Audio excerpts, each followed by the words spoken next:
बिस्मिल्लाहिर्रहमानिर्रहीम, अस्सलाम वालेकुम।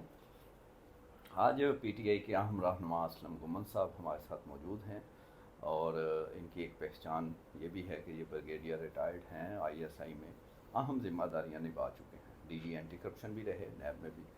तो गुमन साहब, सीधा अगर पॉइंट पे आया जाए तो लेटेस्ट जो सूरत हाल है, ये सेनेट के इंतखाबात में अब बड़ा क्लियर नाम शाम दे दिए, सब कुछ था खान साहब का, हमें यही पता था, रिपोर्ट भी किया, लेकिन फिर कभी कोई पार्टी निकल आती है, वो कारकुन आ जाते हैं, कभी फलां आ जाता है, कभी नीमा खान बीच में अपना वो शुरू कर देती हैं और वो उसको कंफ्यूज कर दिया जाता है। अगरचे अब एक डिसीजन हो गया बिला मुकाबला वाला जो भी है, लेकिन इतना ज़्यादा किसी और जमात में मसले नहीं आए। असल में पहले आप ये बताएं कि आपके नॉलेज में क्या है कि ये एक्चुअली ये मामला क्या था, नाम कौन से थे, किसको दिए, फिर ख़राबी कैसे हो गई?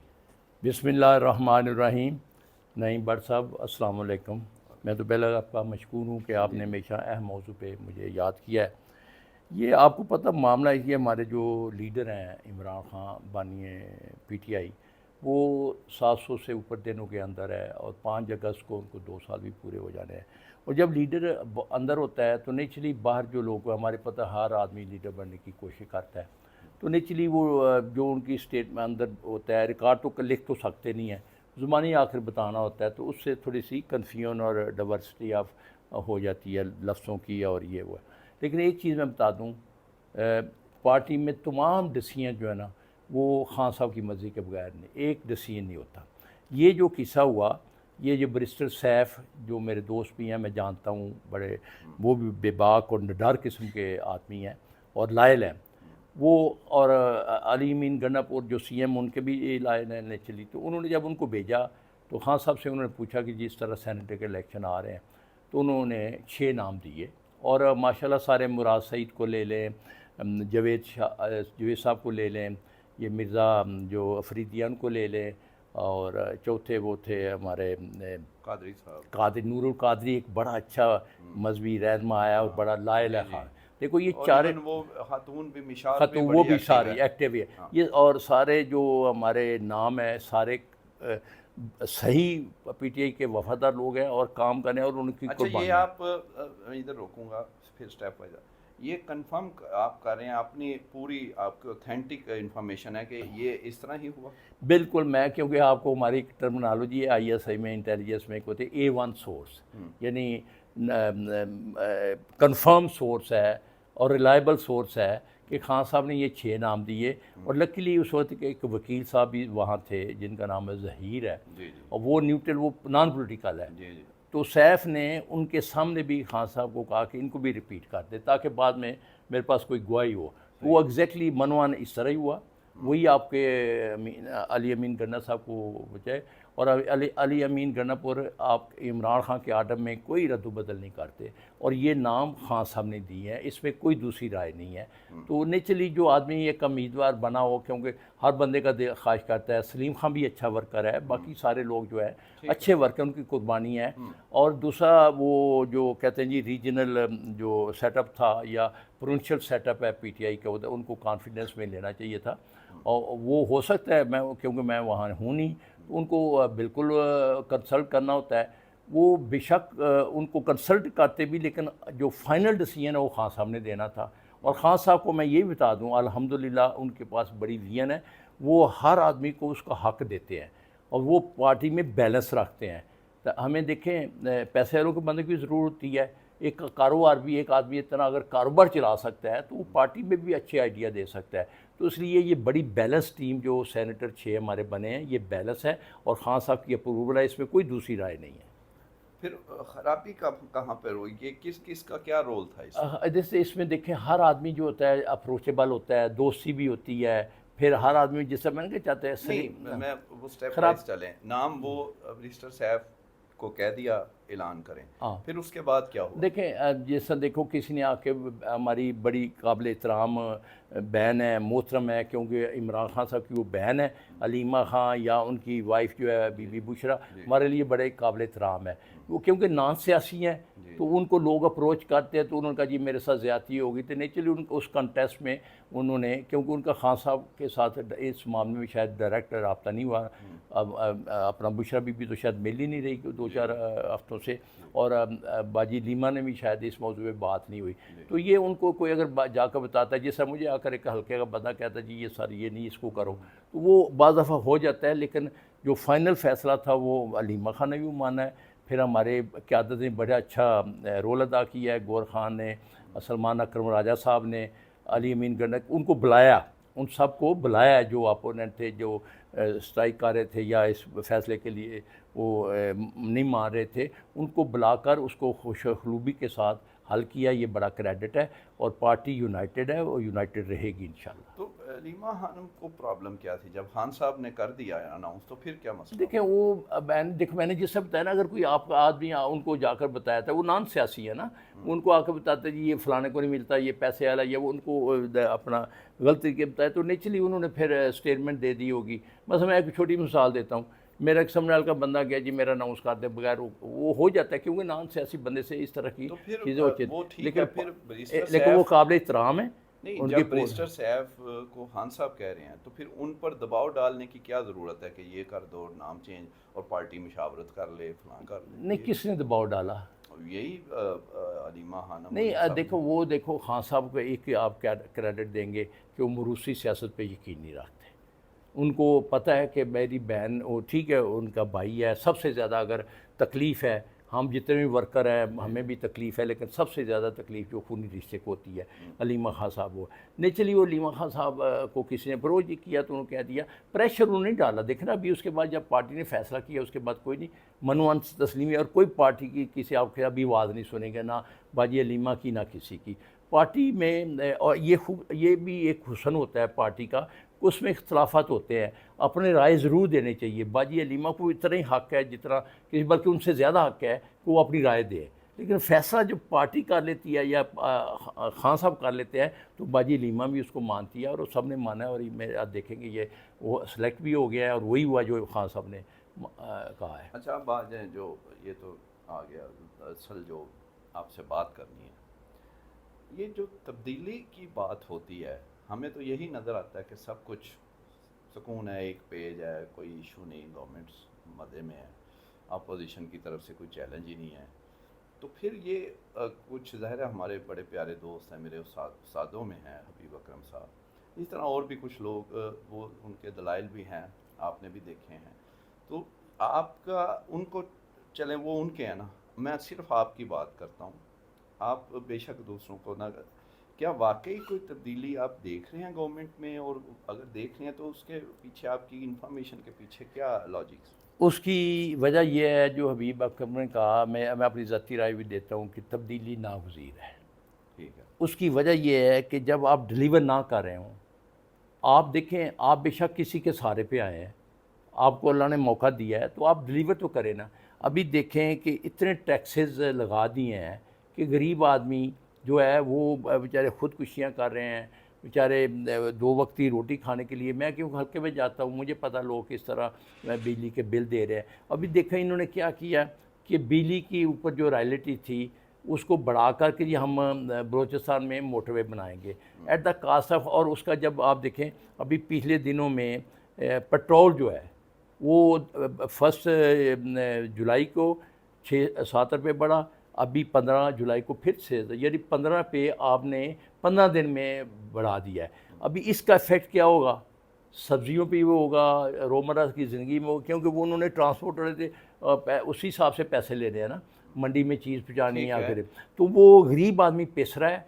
दूसरा कोई वर्थ वाइल जो होता है ना, इन्होंने ये ऐलान कर देना, जैसा पंजाब में लूट सेल लगी हुई है, आपको पता है हमारी A1 लैंड जो है सियालकोट में, लाहौर में, वो सोसाइटियों की नज़र हो रही है। और ये कौन बना रहे हैं आप चेक कर लें, आप माशाल्लाह इतना नाम है आपका इन्वेस्टिगेशन में कि वो सारे रिश्तेदार और करीबी रिश्तेदार और जो हुक्मरान हैं, और ये भी करप्शन, मैंने फ्लोरा द हाउस कहा था, करप्शन की डेफिनेशन ये है कि miss use of power, abuse of power.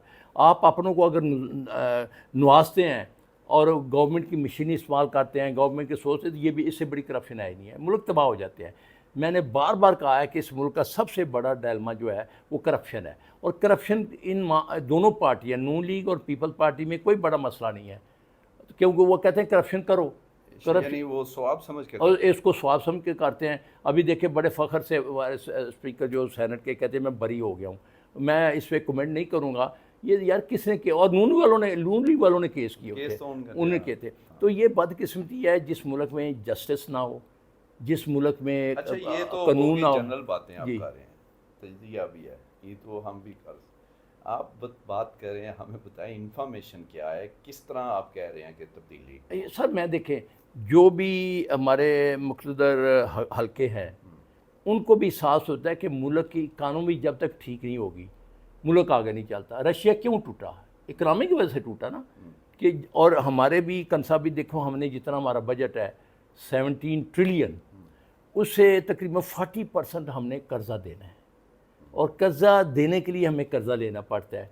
मुल्क कभी नहीं चलते कर्ज़ों पे, और अब आप एक घर नहीं चलता कर्ज़े पे, कि मुल्क तो बहुत बड़ी चीज़ होती है, और फिर मार का आपके चीज़ें तो सर वो कोई भी आएगा उसको ये करना नहीं, ये देखना खास उसके देखे ना, हम जब तक नॉन डेवलपमेंट नहीं कम करेंगे, अपने ज़ाती खर्चे कम नहीं करेंगे, अपना इंडस्ट्री को नहीं चलाएंगे। अम्मी मुझे बताएं, क्या ज़राअत के बगैर इंडस्ट्री चल सकती है?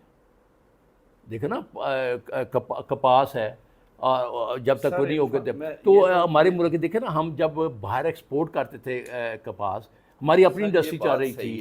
अच्छा, ज़री मुल्क है, हमने उसका बेड़ा गर्क कर दिया काश्तकार को, कहा जी कि आप कोई नहीं। अभी जापान जैसा मुल्क, एक चीज़ आप मिस कर रहे हैं जी, बहुत बड़ा जी, ये जो अभी लूट सेल हुई है, हाँ, जो चीनी की, वही मैं कह रहा हूँ ना उसकी।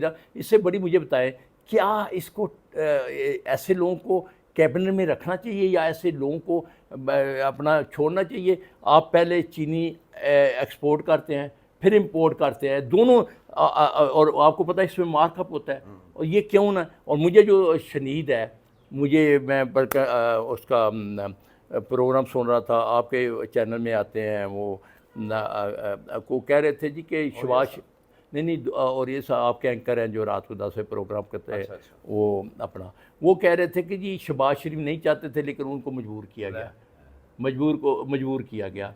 तो शहबाज शरीफ वो जल्दी बिजनेस उनको नहीं पता, और ये देखो ना, इस तरह के सहाफ़ी। अच्छा, मुझे अगर कोई मुझे इनको इन्फ्लुएंस कोई करे, तो मैं अगर तो मैं गलत हूँ ना, मुझे डटा रहना चाहिए। आप प्राइम मिनिस्टर हैं, आप एक चीज़ गलत है उसको मत देखें। गंदम देखें आपने, फिर देखना इस मुल्क में ये कल को गंदम ही इंपोर्ट करेंगे। पिछले दफ़े इन्होंने की अपनी गंदम पकी हुई थी, बम्पर क्रॉप हुई थी 2023 में 24 में, और मैंने फ्लोर ऑफ द हाउस का उस वक्त किसी के साथ किसी को पूछा नहीं गया।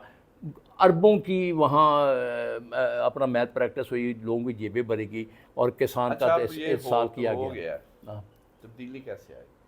आप क्या असल पॉइंट देखें मुल्क में, देखें आपकी इन्फॉर्मेशन क्या कुछ हो रहा है, क्या कुछ सोचा जा रहा है? देखिए मेरी कोई इस तरह की रिलायबल इन्फॉर्मेशन नहीं, मैं आपको ऐसे गलत बात कहूँ, लेकिन मेरी ज़ाती एक राय है, क्योंकि मैं डील कर रहा हूँ, अभी पॉलिटिक्स में बैठता हूँ, अपनी पार्टी में बैठता हूँ, क्योंकि जिस चीज़ की बुनियाद ही गलत हो, ये पार्टी, और मैं आपको बताऊँ उनके चेहरे बताते हैं, वो असम्बली में नहीं आते, वो तो मज़े, वो खुद कहते हैं जी हमारा आखिरी टेन्योर है, हमें तो पता है आगे हमें लोगों ने वोट नहीं देने।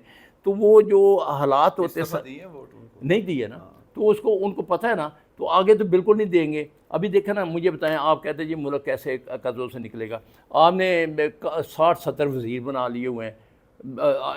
अच्छा, नून लीग का आपको कोई बंदा नहीं मिलेगा जिसके पास ओहदा नहीं है, या तो पार्लियामेंट्री सेक्रेटरी है, सरकारी गाड़ी है, सरकारी मराहत है, या कमेटियाँ, और या जो नहीं है उनको प्राइवेट अदारों के डायरेक्टर बना के तनख्वाहें दे रहे हैं। तो जब नीयत इस तरह की होगी कि मुल्क को लूटना है, मुल्क को आगे हमने, और जब तक आप अपने पाँव पे नहीं खड़ा होगा पाकिस्तान के लिए तरक्की करना बड़ा मुश्किल है। और ये देखें, हमारी पाक फ़ौज ने इतना बड़ा काम किया, हमने जंग जीती, लेकिन उसको सस्टेन करने के लिए इकानमी का हमारा दुश्मन तो अब पैसे खर्च कर रहा है ना, अपना बजट भी बढ़ा रहा है, हमने बढ़ाया, लेकिन उसके मुकाबले तो नहीं है। अच्छा, तो उनको भी तो इकनॉमिक की मजबूती चाहिए ना।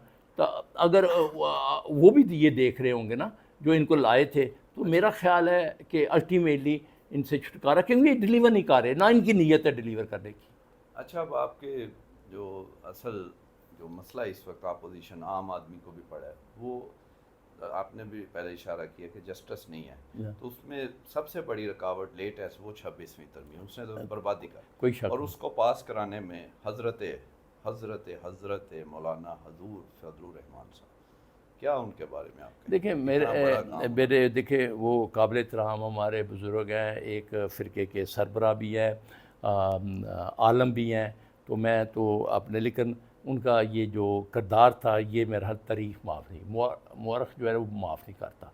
ये तारीख़ में सबसे बड़ा जुल्म, मुझे ये बताएं कभी किसी एक अदारे के चीफ, कभी दो, आप देखें मैं वो मिसाल नहीं देना चाहता, अगर एक औरत के दो ख़सम है तो कभी ना वो मुझ में रहेगी ना मुझ में रहेगी। आपने दो जस्टिस चीफ जस्टिस बिठा दिया हाई कोर्ट सुप्रीम कोर्ट में, तो नेचुरली, और फिर वो मनपसंद का, फिर देखिए जूनियर जज आप लेकर उसको अपना सुप्रीम कोर्ट जाके हाई कोर्ट इस्लामाबाद का 15वें नंबर पे चीफ जस्टिस बना देते हैं, फिर उसको फाइनल उसका नोटिफिकेशन हो जाता है। तो मेरिट देखो अल्लाह को भी पसंद नहीं है, हमारे मज़हब में किसी मेरिट अल्लाह को पसंद है नहीं, मेरिट पसंद है ना। ये इस तरह की जो दो नंबरियाँ मेरिट, मेरिट अल्लाह को पसंद है ना, हमारा मज़हब भी यही कहता है ना। तो मेरिट के अलावा जो काम होगा वो तो किसी सूरत में पसंद, मैंने आकर ना जिसकी बुनियादी गलत होगी वो कैसे पाया तक भी चलते का ना। तो आपका मौलाना की बात हो रही मैं थी, मौलाना साहब को मैं जानता हूँ, वो थोड़ा सा क्या कहते हैं कि दुनियावी आलम हो गए हुए हैं। तो वो जिस हमारी बाकी लीडर है कि जिथे दाल लगता लाओ, झोलियाँ भर लो, वो उसमें भी उनका भी किरदार है। उनके अपना जो आगे करिंदे हैं, एक करिंदे को मैंने पकड़ा भी था, बड़े मशहूर है, बाद में वो गवर्नर भी बने, सेनेटर भी बने। तो इस तरह ये बदकिस्मती है। अच्छा, उनको जब आप एंटी करप्शन में, जब मैं नया पेशावर में था, तो मौलाना साहब को बड़ा हमें बदकिस्मती से, मौलाना साहब हो कोई हो, हमें इस मुल्क का सोचना चाहिए, इस मुल्क की बेहतरी के लिए, इस मुल्क की खुशहाली के लिए। उनको माफ़ी का कि वही अगर नहीं, बिल्कुल अगर गलती हुई तो माफ़ी मांगनी चाहिए, इसमें कोई हर्ज नहीं। क्या गलती हुई है तो बिल्कुल माफ़ी मांगनी चाहिए। और ये हमें जो इस तरह के काम नहीं, गलती हुई है कि नहीं हुई है, गलती तो नेचुरली गलत है। ये 26th अमेंडमेंट जो है, इसको कोई भी जो बाशूर पाकिस्तानी है इसको बेहतर नहीं करेगा। वो इसको रिकन्सिडर करें, सोचें, कम से कम आइंदा इस तरह की हरकत है, इसको रीडू कर सकते हैं, कोशिश करें इसको रीडू करें। अच्छा, दोबारा अब इसको अगर कर सकते हैं, वो तो इसको मानते ही नहीं है, तो आप वो नहीं, फिर गलत है। अभी देखे कि बंदा ना माने तो उसका मैं तो कुछ नहीं कर सकता, मैं तो उनको मशवरा ही दे सकता हूँ। ये गलत हुआ है, मुल्क के लिए गलती है, बिल्कुल मांगनी चाहिए। ख्वाजा आसफ 20 दफ़ा माफ़ी मांग सकते तो ये भी मांग ले। उन्होंने कहा जी मेरे वाले ने गलत किया था, कहा ना। तो ख्वाजा खुद नहीं, वो तो अभी देखे सबसे ज़्यादा वो ताबेदार है, पहले इसी अदारे के ख़िलाफ़ बातें करते थे, अभी माशाल्लाह वो भी झोलियाँ भर रहे हैं। मैंने उनको नाम दिया हुआ सियालकोट का बिल ग्रेट। अच्छा, तो माशाल्लाह वो पूरे मज़े ले रहे हैं।